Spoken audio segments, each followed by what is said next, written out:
2026년 미국이 갑자기 그린란드를 병합하겠다고 선언한다면 무슨 일이 벌어질까요? 그린란드는 덴마크 영토이자 나토 회원국의 일부인데 나토의 맹주인 미국이 다른 회원국을 공격하는 초유의 사태가 벌어지는 겁니다. 과연 유럽 나토 회원국들은 힘을 합쳐 미국으로부터 그린란드를 지켜낼 수 있을까요? 오늘은 이 흥미로운 가상 시나리오를 통해 국제정치의 냉혹한 현실을 파헤쳐 보겠습니다. 결론부터 말씀드리면 순수한 군사력만으로 유럽 국가들이 미국을 막아내는 건 거의 불가능에 가깝습니다. 그 이유를 지금부터 하나씩 설명해 드릴게요. 가장 먼저 압도적인 전력 차이를 무시할 수 없습니다. 여러분, 나토 전체 국방력의 무려 70%가 어디서 나올까요? 바로 미국입니다. 유럽의 주요 강대국인 영국, 프랑스, 독일이 힘을 합쳐도 미국의 군사력을 따라가기 벅찬 현실이죠. 특히 그린란드의 주권 국가인 덴마크는 나토 내에서도 군사 규모가 작은 편에 속합니다. 반면 미국은 이미 오래전부터 그린란드에 피토피크 우주기지 같은 핵심 군사시설을 합법적으로 운영하고 있습니다. 마음만 먹으면 본토에서 추가 병력을 보낼 필요도 없이 이 기지를 거점으로 그린란드 전역을 순식간에 장악할 수 있다는 뜻이죠. 만약 미 해군이 항모 타격단 하나만 그린란드 근처 바다에 보내도 상황은 끝납니다.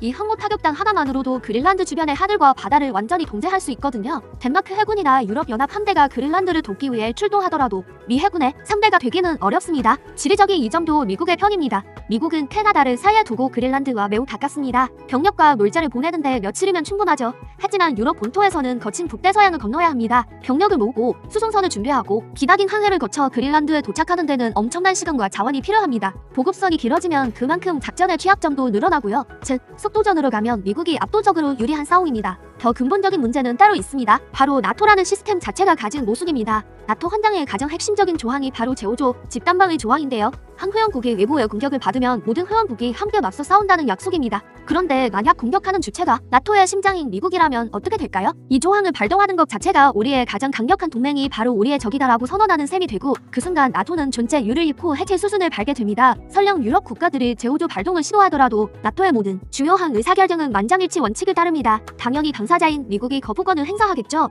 그렇게 되면 나토 차원의 공식적인 공동 군사 대응은 원천적으로 불가능해집니다. 결국 유럽 국가들은 나토라는 틀 밖에서 개별적으로 혹은 그들만의 연합을 급조해서 미국에 맞서야 하는 최악의 상황에 놓이게 되는 거죠. 그렇다면 유럽은 속수무책으로 당하고만 있어야 할까요? 꼭 그렇지는 않습니다. 유럽은 정면으로 군사 대결을 벌이는 대신 다른 방법으로 미국을 압박하고 있습니다. 바로 정치적, 경제적 억제 전략입니다. 영국, 프랑스, 독일 같은 유럽의 주요 국가들은 그린란드에 소규모 병력을 상징적으로 파견합니다. 이들의 목적은 미군과 싸워 이기는 게 아닙니다. 오히려 그 반대죠. 미군이 그린란드를 공격하려면 같은 나토 동맹국인 영국군, 프랑스군을 먼저 공격해야만 하는 아주 껄끄러운 상황을 만드는 겁니다. 동맹군의 가슴에 총소리를 겨눠야 하는 이 정치적 부담감은 미국으로서도 감당하기 힘든 무게가 될 겁니다. 여기에 유럽연합, 즉 EU가 꺼내든 강력한 카드가 바로 경제 보복입니다. EU는 미국이 군사 행동을 강행할 경우 미국산 수입분에 엄청난 관세를 부과하고 강력한 경제 제재를 가하겠다고 경고하고 있습니다. 세계 최대의 경제권 중 하나인 EU가 미국과 무역 전쟁을 시작한다면 미국 경제 역시 엄청난 타격을 입을 수밖에 없습니다.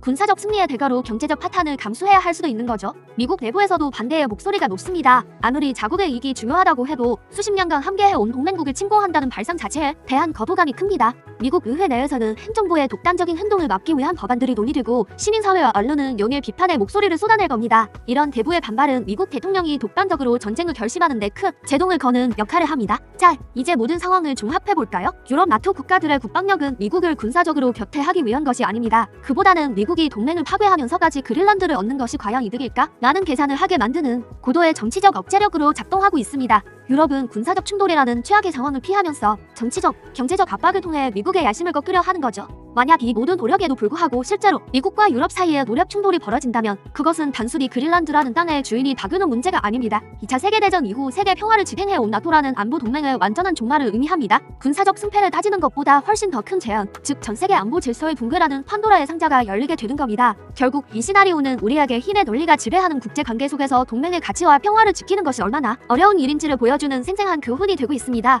오늘 영상이 흥미로우셨다면 구독과 좋아요, 알림 설정까지 부탁드립니다. 여러분의 생각은 어떠신지 댓글로 자유롭게 남겨주세요. 감사합니다.